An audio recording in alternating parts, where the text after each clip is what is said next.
I'm delighted to be here today with so many luminaries of the internet policy area to discuss the current state of the internet. State of the Net always puts on a great event, and this year is no different. Today's agenda is chock full of interesting keynotes and panels.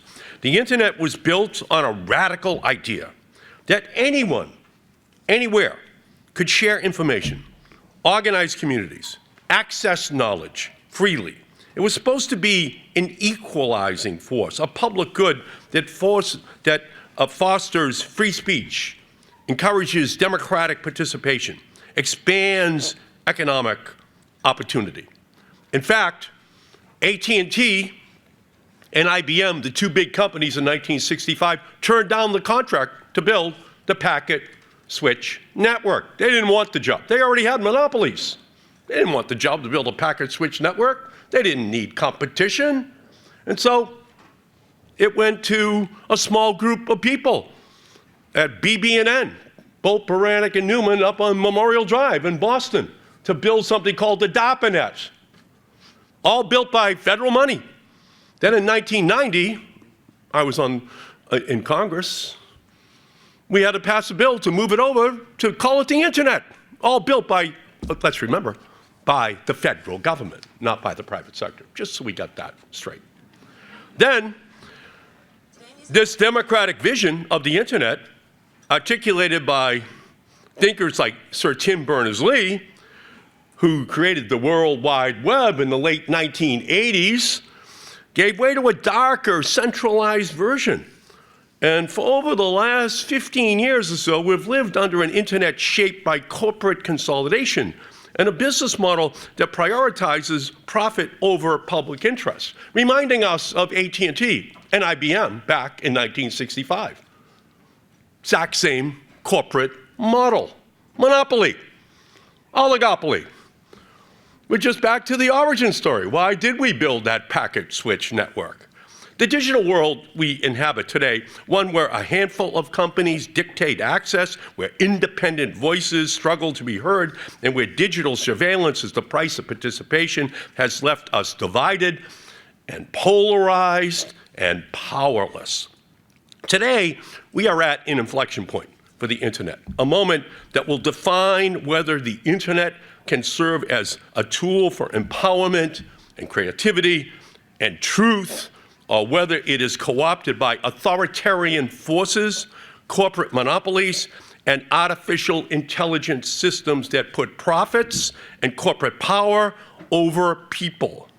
I want to take my time today to briefly highlight the greatest risks facing the free and open internet today and articulate a competing agenda to capitalize on Sir Tim Berners-Lee's original vision of the internet when he created the World Wide Web. To break down the walled gardens, entrenched corporate monopolies, and to put the American people back in control of our online town square. So let's start with three serious risks. First, thanks to big moneyed opposition, the Federal Communications Commission has lost its power to oversee the country's most important communications tool, the internet, and to impose common sense net neutrality rules on internet service providers.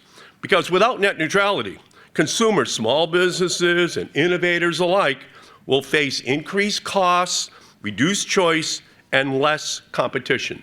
It is lose, lose, lose.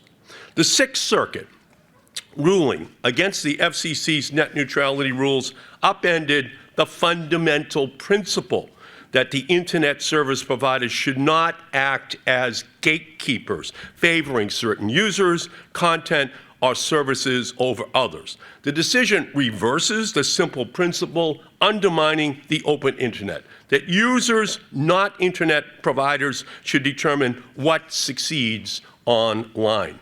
Second, the Trump administration is waging a relentless war on online speech and independent journalism, using carrots and sticks to pressure big tech platforms to adopt content moderation policies that promote conservative viewpoints. From the White House to the FCC to the Federal Trade Commission, Trump administration officials have made regulating the speech of online platforms one of their top priorities. They claim to be waging a campaign against censorship. Don't be fooled.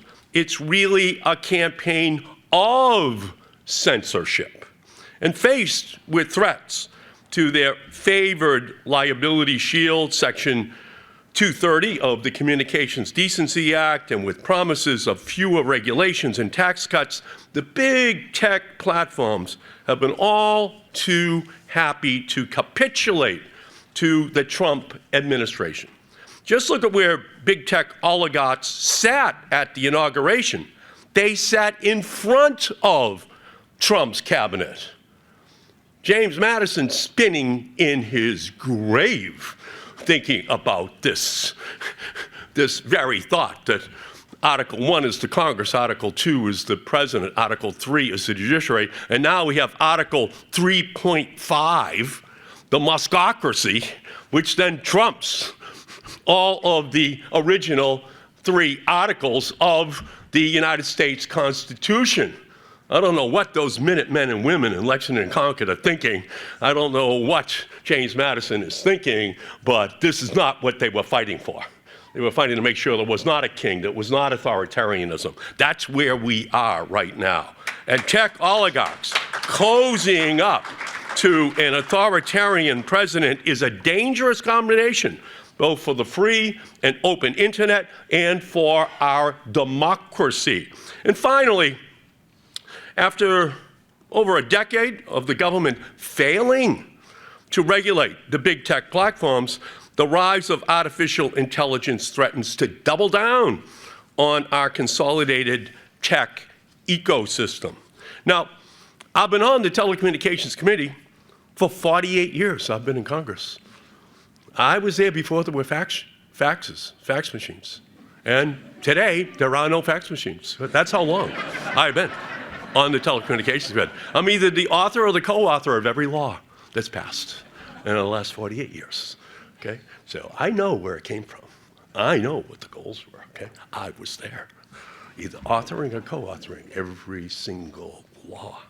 So the development of AI remains fluid.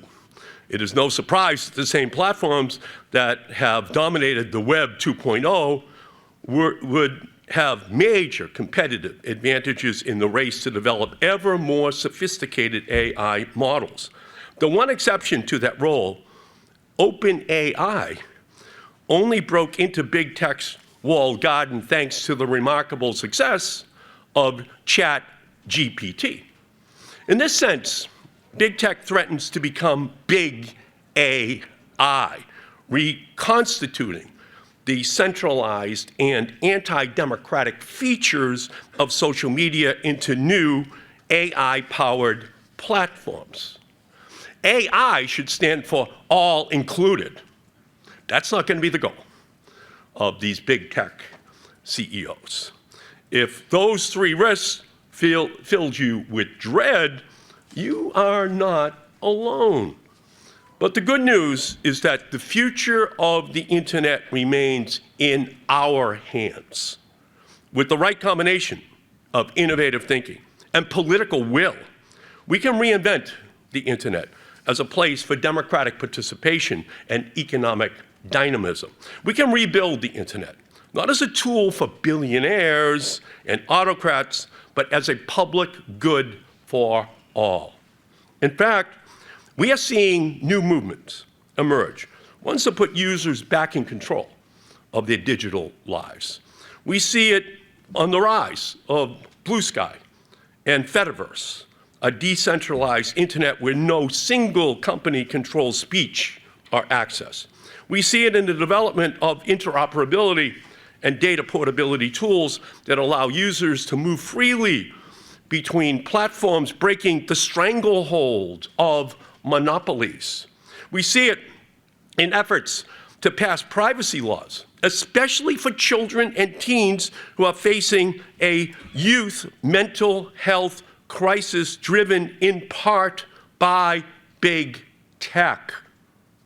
1 in 3 teenage girls in America contemplated suicide 2 years ago. 1 in 10 actually attempted suicide. 1 in 5 LGBTQ youth attempted suicide 2 years ago. The Surgeon General is implicating social media. Are we going to do something about it? Are we going to wait for voluntary standards to do it? Are we going to move in and do something for our society, for kids? Because they're going to be writing books in 20 years saying, what were they thinking? Just making money on us, on our mental health, on our well-being? Is that what they're going to? They're going to be writing books that are just going to excoriate an entire generation of Americans, just driven by dollar signs and not by the overall well-being of people in our society, especially young people. Ultimately, these issues are about freedom.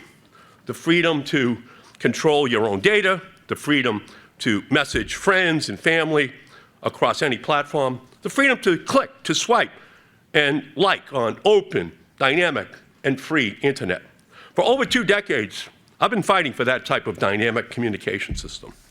Whether it was launching the satellite TV industry to compete with the incumbent cable providers in 1992, that's the 18-inch satellite dish, that's my bill, 1992.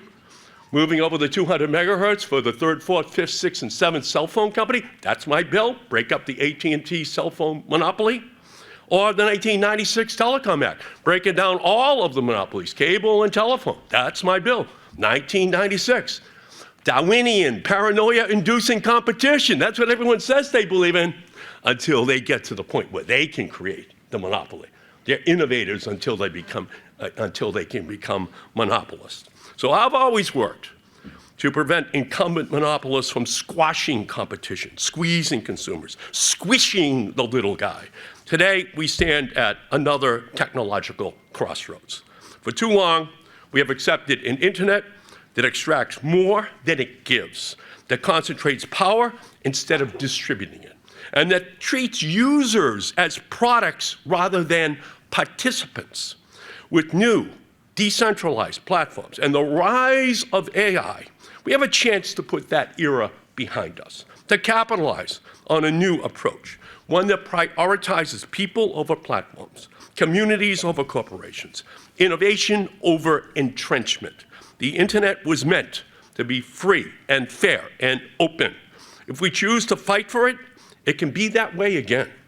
So I thank the State of the Net for inviting me here today. This is a critical moment in not just US, but world history. What are we going to do in order to put the safeguards in place? Do we believe in consumer protections? Do we believe in Darwinian competition? Do we believe that everyone should be able to fully participate? Or are we going to allow, as we had back in 1965, just a small number of companies that determined would we move to a different future?